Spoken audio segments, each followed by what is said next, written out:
Randy Orton completely sunning AJ Styles on the mic in their initial build-up to WrestleMania. However, Dixie Carter responded back to Randy, and this is what she has to say. Let's go check it out. Sup, y'all? Welcome back to the review space. So we are definitely going to check out this awesome Randy Orton little promo that he cut on AJ Styles. Actually had a good back and forth at SmackDown this week, I think. And, you know, it was a tremendous little segment because Randy Orton basically said the truth. He basically said the truth. You know, it was your typical worked shoot style kind of promo, which is very, very common nowadays, you know. It's very, very, it's everywhere now. From the frickin' Ronda Rousey thing to the Triple H versus Batista thing. They are pulling back a lot of the curtains and letting us definitely, you know, see through a little bit of what's going on. They're using a little bit of reality in their promos and actually touching on real life issues, real life facts, which really does placate to the way that Triple H, I think, mentioned this era. He called it the reality era. You know, this was the reality era. I think he mentioned that phrase a few years ago. I don't know exactly what year, maybe 2013 or 2014. And obviously this was predated by the CM Punk, you know, pipe bomb promo back in 2011. I think in many ways that's the one that kind of sparked it. But anyway, this awesome promo by Randy Orton, basically what he said was, if you guys didn't hear it, which I'm sure everybody already has seen it, if not, you know, just here on YouTube, go check it out right now on the YouTube page of WWE. But he basically said, this is the house that AJ Styles built, right? Well, what I don't understand is in 2002, and then he would go on to refer to, you know, the stuff that he did over the years, the stuff that he accomplished as a WWE superstar from the early to mid 2000s all the way up to, you know, the modern day, all the way well into the 2010s, way before AJ came into the WWE. You know, he called AJ Styles basically some indie geek, you know what I'm saying? Some indie jobber that nobody knew about. You know, he mentioned that AJ Styles was wrestling for $10 a night in a high school gym in front of 12 people, while I was here, Randy Orton, making my WWE in-ring debut. In 2004, AJ was shaking hands with his opponents in the bingo halls, and I was here, becoming the youngest WWE champion ever, which is technically not true, obviously. That was the World Championship belt, the big gold belt, that was reintroduced back in, I think, for Triple H. And that's the belt that he won off Chris Benoit, Mr. Chris Benoit, in 04. I think that was a SummerSlam match, too. I haven't seen that match in a while. That was a great finish. He countered the crippler crossface into the RKO, and bam, 1, 2, 3. And he was the youngest world champion, definitely, but not the youngest WWE champion. That distinction still goes to Brock Lesnar. I think technically Randy is younger. He was younger than Brock when he won the world title. But Brock was still, you know, they were still the same, 24 years old, I think. And even though he was a few months younger than Brock Lesnar, Brock is still technically the youngest WWE champion of all time. I know that WWE, they like to market him as the youngest. They like to, you know, it's Randy. He's the youngest of all time. He's the youngest world champion, but not the youngest WWE champion. You know, and the belt's not even a thing anymore. It got absorbed by the WWE title back when it was unified. You know, so technically, he was one of the last guys to hold that belt up until I think it was Daniel Bryan that ended up taking the title from him. I think he was the one that actually, he was technically the last one to have that title. He ended up unifying the belt, which is kind of interesting. Back in the, I think it might have been 2013 or early 2014, I can't remember. But, yeah, you know, he's not the youngest world champion. I just want to make that perfectly clear. I just don't like it when they always do this in WWE. They have this revisionist history. They change history all the time, where they have to switch up the, you know, they use semantics and they use certain words to kind of skirt around the little thing. But it's not even the right thing that he's not the youngest WWE champion ever. He was the youngest world champion, you know? in this scenario, he's completely wrong. Like, he can't even go around it and use semantics to kind of change the language and kind of still fit in his narrative of, like, I'm the youngest. He could have said, well, I'm the youngest WWE World Champion. And even that is still a little bit iffy. Like, even that, because you got to have the World Championship in there. He just said WWE Champion. It makes no sense. It makes no sense.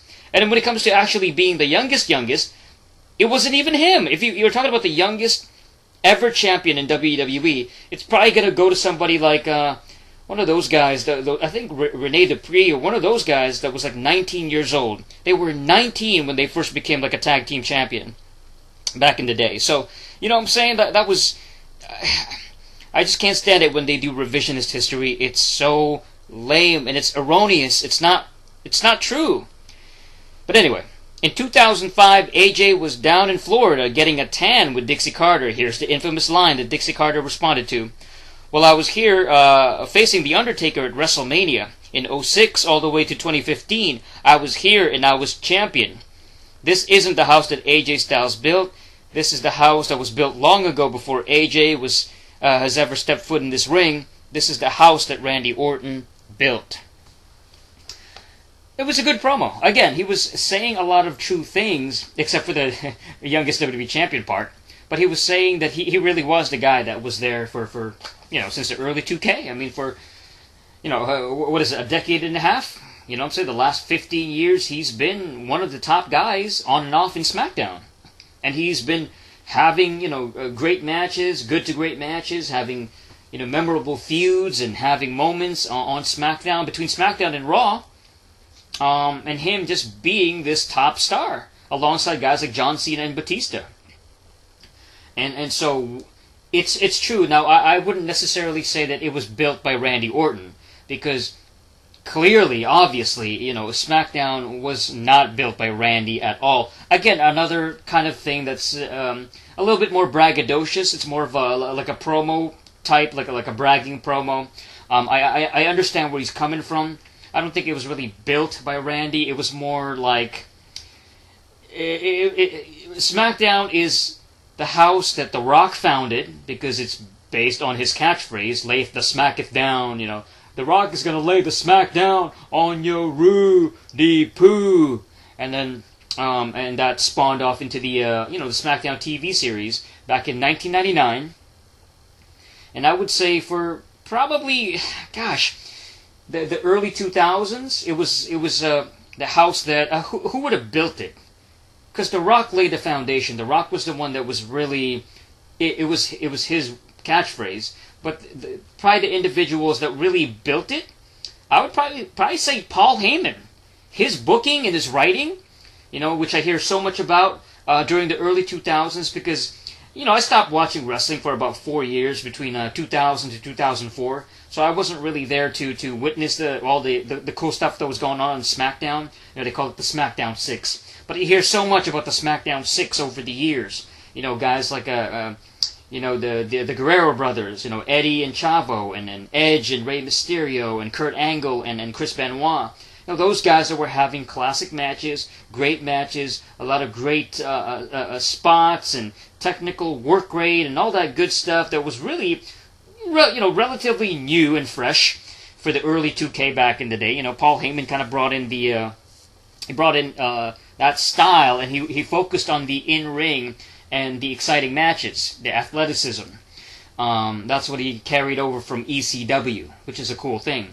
And so I would say it was really the house that Paul Heyman built. He was the one that really improved SmackDown and made it a separate show, at least feel a little bit different from Raw, and have it really stand out and have it become one of the best wrestling programs in history. Having that early 2000s shine, making people notice SmackDown, like, man, you got to check this out. You know what I'm saying? Even though wrestling was, kind of cooling off in the early 2K and wasn't the Attitude Era anymore, they were kind of coming off that. Now they're heading into the Ruthless Aggression Era in the early 2000s. They transitioned into a different era with Lesnar and John Cena and Randy Orton.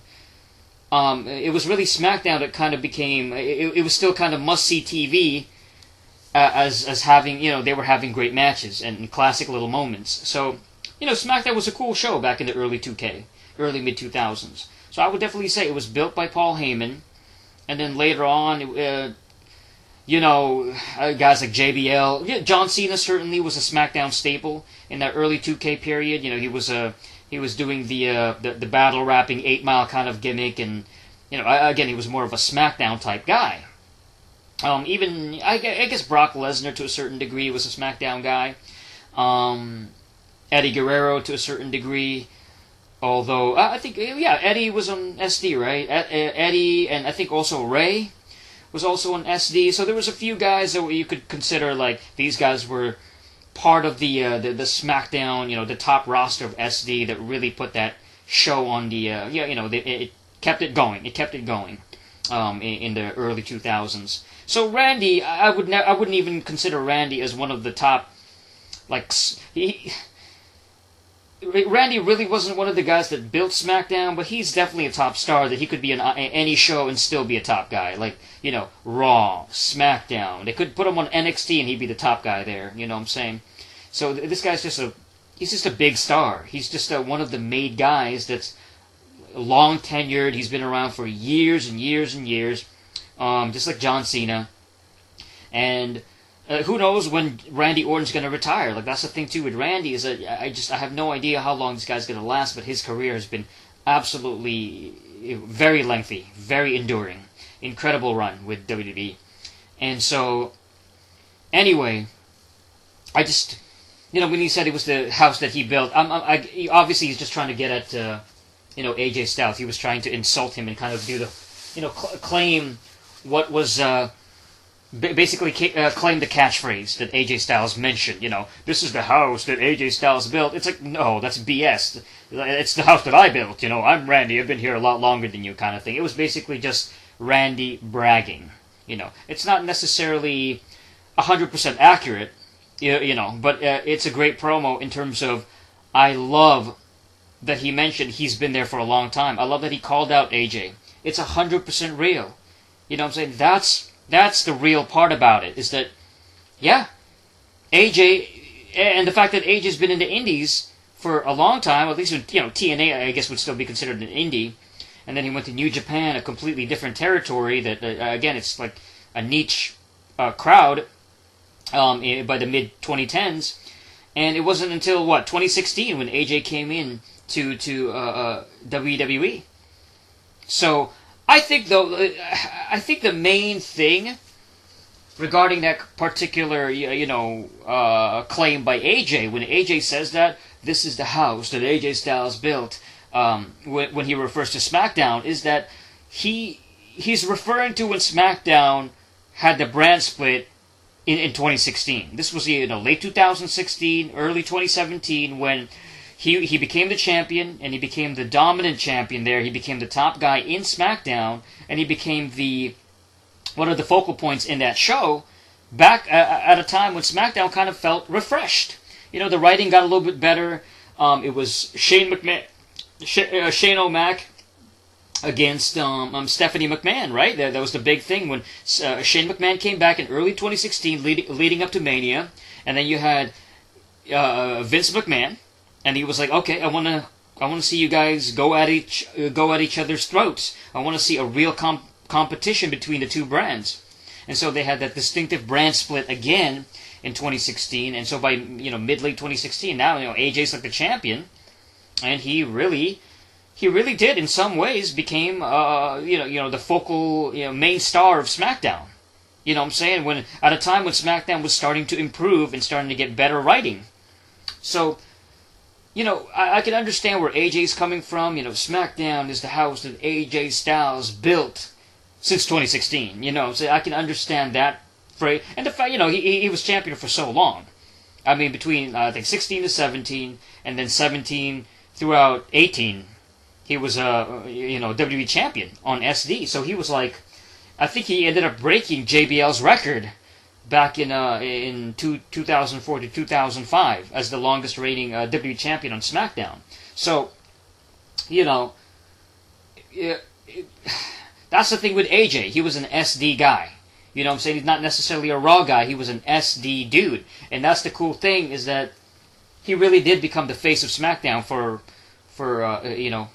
between 16 to even now. Even now he's a top guy, alongside Daniel Bryan. So, he's not necessarily wrong when he says, this is the house that AJ Styles built, but Randy he's also had some really great moments, and he's been there a lot longer than AJ. And I just love the fact that he buried AJ Styles' indie career. I also love the fact that he mentioned the Bullet Club. I guess what is that? The Wolf Pack sign. You know what I'm saying? So that was awesome. I mean, I love it. And again, it's 100% true. Randy is 100% on point. Yes, they ripped off the NWO. The NWO, hand sign, Wolf Pack sign. The too sweet sign. When they turn their the fingers and turn it into a kind of like a wolf face or whatever, and then they kind of kiss and do the kiss thing, and just too sweet. And then you got the freaking Bullet Club stealing the idea, stealing that very same hand gesture. Back in I think AJ, I don't know if it was AJ the one that started doing it. AJ and the Young Bucks, and then Kenny Omega when he came in. I don't know if Prince Devitt, aka Finn Balor, was doing it back then in the when the Bullet Club started. I don't know. I don't remember. Probably not. I do remember. I think Cody Hall was technically a part of the Bullet Club for a little bit, or he was associated with them. And he obviously Cody is the son of Scott Hall, and of course Scott Hall is one of the founding members of NWO. So it's almost like this lineage, this passed down lineage. So you can kind of understand why they would do it. They would do the too sweet sign, but it's still a rip-off. It's still a very unoriginal thing to do. Especially if it's guys like the Young Bucks doing it. It's like the Bucks and, Cody and then AJ Styles and freaking Kenny Omega that's doing it. And then it's so... They even got that cease and desist or whatever. That copyright... no, I think it might have been a copyright claim. It might have been cease and desist. It was a copyright claim when they tried to... I think it might have been... Was it 17? When they tried to barge into, I think, one of the WWE events. It might have been on Raw. And it was the Bullet Club and all that. They arrived at a taping of Raw. And, yeah, they caused a commotion in the parking lot or whatever. And they ended up getting struck with a copyright claim regarding that too sweet, hand gesture. So, in a lot of ways, yes, the Bullet Club and all that, the Bucks, they ended up stealing and ripping off a lot of ideas from the NWO, past acts. I mean, it was only fitting for AJ, I mean, for Randy to strike back with that line, because, AJ called Randy basically just knocking off and ripping off the Diamond Cutter. Which is true, again, there's a lot of truth to it. The RKO is basically just a glorified cutter, Diamond Cutter. Which, of course, the Diamond Cutter is also just a rip-off of the Ace Crusher. You know what I'm saying? The one that Johnny Ace, a.k.a. John Laurinaitis, would use back in Japan. You know what I'm saying? He would use that move, the Ace Crusher, and it was basically one of the earliest versions of a cutter move, where you would grab the opponent in a, I don't know, like a cravat kind of face lock kind of maneuver, and then strike their head down into the mat. And fall down. You know what I'm saying? And then you have DDP that made it really famous in the 90s during the WCW time. Back in the mid-late 90s, he got really hot with that move. That became one of the best finishing moves in the business. You know what I'm saying? He could, strike the Diamond Cutter out of nowhere. I mean, he was so creative with it. And then Randy kind of continued the legacy, so to speak. He kind of continued that, kind of an evolution of the cutter gimmick, the cutter finisher, where instead now he's kind of jumping really high in the air. So it's a little bit of a different variation, but in essence a very similar maneuver. But it's true. I mean, it really is just a variation of a cutter, and at least with Randy. I mean, here's one thing I'll say about Randy's finishing move, the RKO. Number one, it got really popular in the mid 2010s. There was a time when it was all over social media and it became a meme. Like, that's kind of odd because he's been doing that move for years, like since the early mid 2000s. That became his finisher, and it only became a meme in like the 2010s, like a few years ago when it got hot on I guess in the mainstream social media and I guess Twitter and all that. Although I'm not on Twitter or anything like that. I'm never on social media. But you'll see these like little video clips and all that on I don't know, is it Twitter or what's the other one? What's the I forgot the other one. The one that they only have like 5-second videos. I completely forgot about that. What is that? It went defunct. It kind of ended. What is that video hosting site? But it's only like short clips. That's the one where the RKO really got popular. Yeah, I completely forgot about that one. But yeah. So anyway, the RKO got hot. It became like the super mainstream thing, and people made a lot of references to it, like in mainstream media and stuff like that. And also, too, I like that it's a little bit original in terms of the jumping variation of it. Like, at least he added his own little twist to it. That he jumped so freaking high in the air. Like, he gets a lot of airtime with that move. It's very dynamic looking. Even more so than the Diamond Cutter. When DDP does it, he just kind of stands up, grabs the opponent's neck into, I guess, like a neck lock position, and then, kind of falls down, drives him down to the mat, almost like a bulldog. That's what it's called, a quarter face lock bulldog. I forgot about that, quarter face lock bulldog, and so it's basically just a falling down move. Whereas with Randy, he gets a lot of airtime with that jumping motion, and then he kind of falls down. I think that's why he got so many like shoulder injuries throughout his career. It's like every now and then he'll end up taking time off because he ended up getting injured because of major shoulder surgery. He's got to get he's got shoulder issues and problems with his upper shoulder area. I think that's why, is because of the RKO.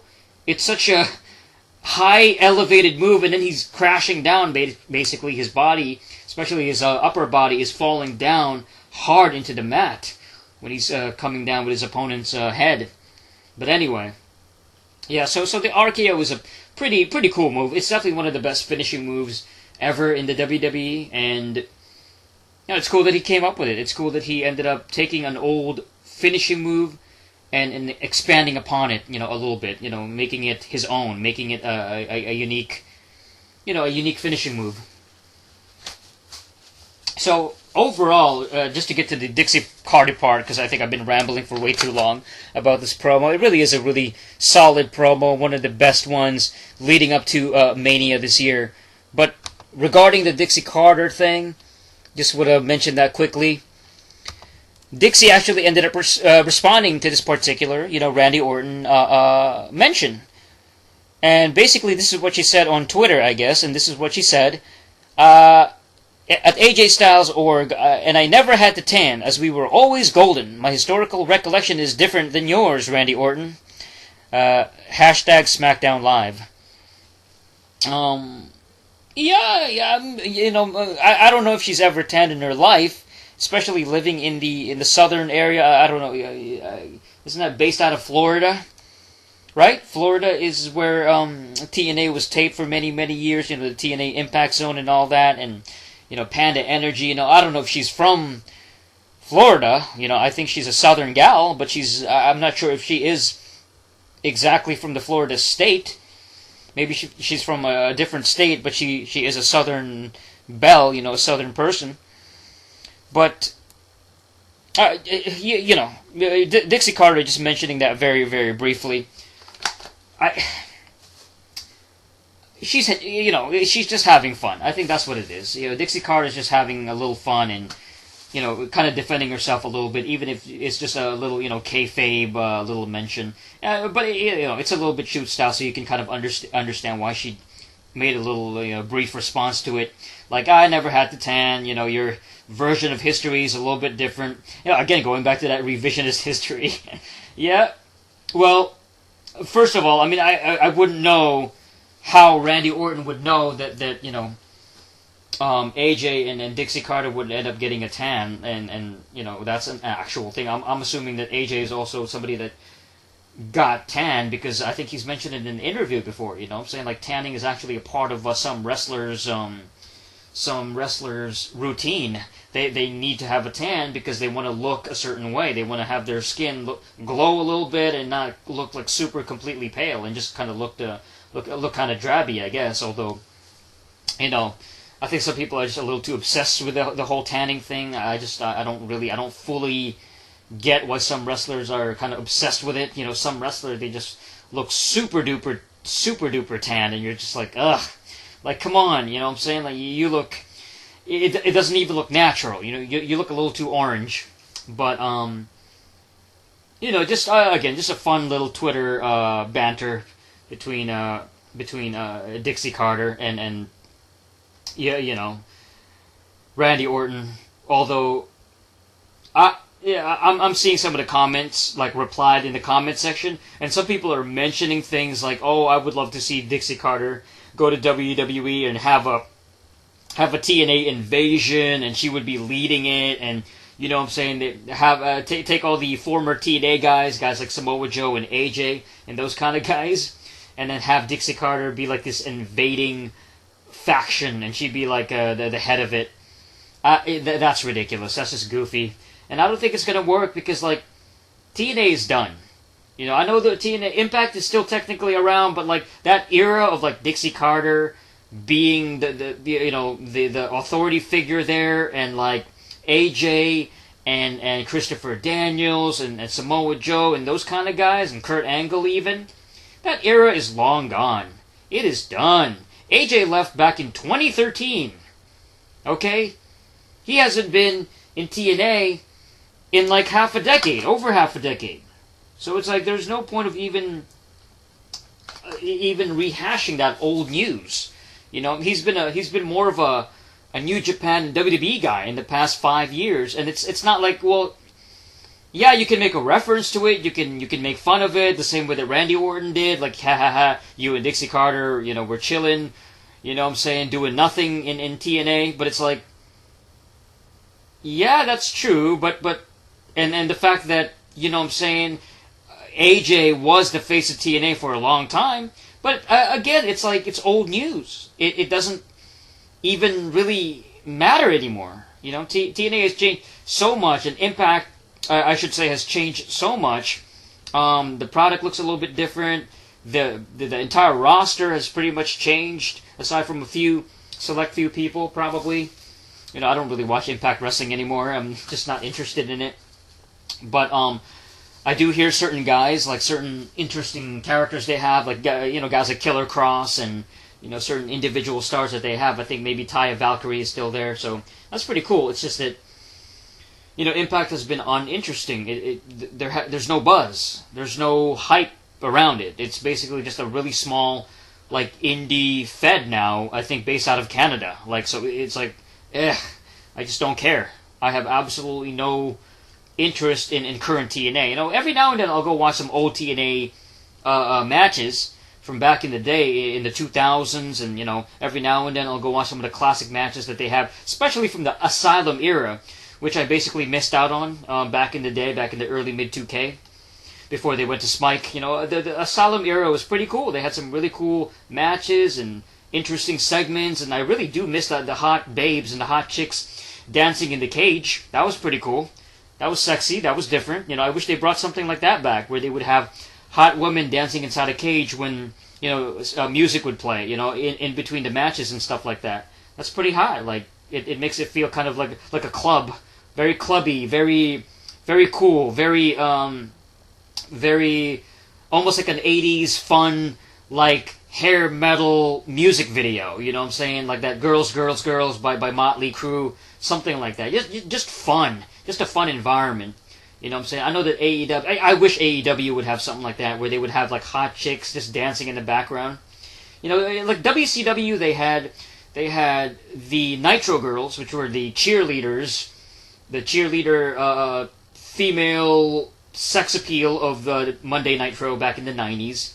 Of course, ECW had women basically stripping and doing a striptease in the middle of in the middle of the ring.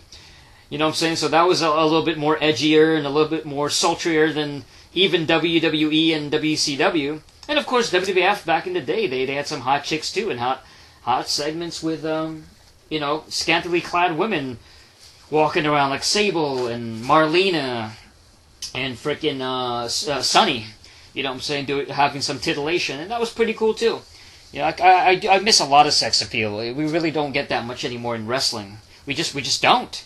Wrestling has become so sanitized and PG and PC, politically correct, and way too corny. Just way too much corniness and not enough cool factor, not enough sex appeal, not enough hot chicks, and I'm saying hot angles, and it's just missing so many different things. But anyway, yeah, back to the Dixie Carter thing. I don't want to see her, go to WWE. Maybe they could put her in the Hall of Fame someday, I guess, and have her appear every now and then as an interviewer or as somebody they can interview regarding if they're going to talk about AJ Styles' career or Kurt Angle's career or even somebody like Samoa Joe. They can make a reference to Dixie Carter, but I don't want her on TV anymore. There's just no desire there. She's way too old, you know what I'm saying? And she was not exactly super young in TNA. She was taking bumps. She was taking bombs from guys like Bubba Ray, Bully Ray. You know what I'm saying? She was getting power bombed by Bully Ray in the I think it was the old ECW arena, and this was a TNA taping just a few years ago. You know what I'm saying? And it's like, oh my god. You know what I'm saying? I do not want to see this old woman who's basically she wasn't even that great of a business owner. The way that she ran TNA, she kind of ran that place into the ground. You know what I'm saying? She brought in guys like Hogan and Bischoff and all these old people from the 80s, the early 90s, and these has-beens. But the problem was that Dixie, she focused way too much. The product focused way too much on the older people. You know what I'm saying? The older talent, and they didn't focus enough on the frickin' younger talent. And I think Dixie made a lot of mistakes. She caused TNA's downfall from Spike and then into Destination America, and that fallout with Billy Corgan, that ugly fallout, that business fallout between the two, where he ended up suing them, and it turned out that Dixie might have been actually lying to Billy Corgan, oh, you're gonna own a stake in the company, but it turned out that it wasn't the case. You know what I'm saying? So a lot of shady stuff also happened, I think, with Dixie. Talking down to the roster, saying that, oh, you got to follow what my vision is, and if you speak up, no, you shouldn't speak up. I'm the boss. And it's like, Dixie was a joke. She was a joke as a promoter. You know what I'm saying? She was horrible. Dixie was horrible for the business overall, I think. Yeah, she had a lot of money. She spent a lot of her parents' money and all that, and you know what I'm saying, she kept some of these people employed, but at the same time, it was horrible. The writing was horrible, the stories were horrible, the way they presented TNA was bad. So I don't want to see Dixie run any wrestling promotion ever again, because her vision is terribly crappy. You know what I'm saying? Outdated, very out of touch with the fans. You know what I'm saying? She didn't care about the fans. She only cared about her own little favorites, her own little personal fangirlism, and her own, she was a money mark. She was a money mark. And they used her, guys like Hogan and Bischoff and Kevin Nash and Scott Hall. They all used Dixie Carter for her money.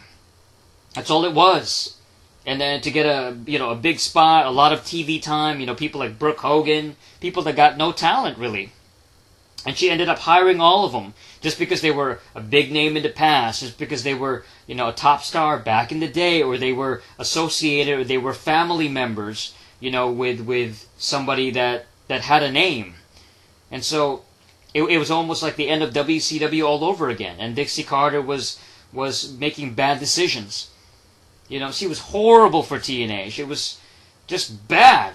So, I don't want her back at all. Yes, she was hot back in the day. She probably is still very good looking now. Even for an older woman in her 50s or 60s or however old she is. Yeah, she was hot back then. You know what I'm saying? She was definitely a, I don't know, like a very kind of milfy or grand milfy, if that even exists. But, she had no idea what she was doing.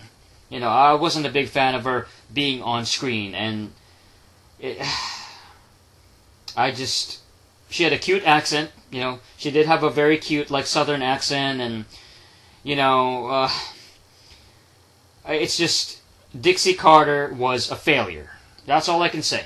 And Randy Orton was, I think he made her relevant in just one little freaking promo.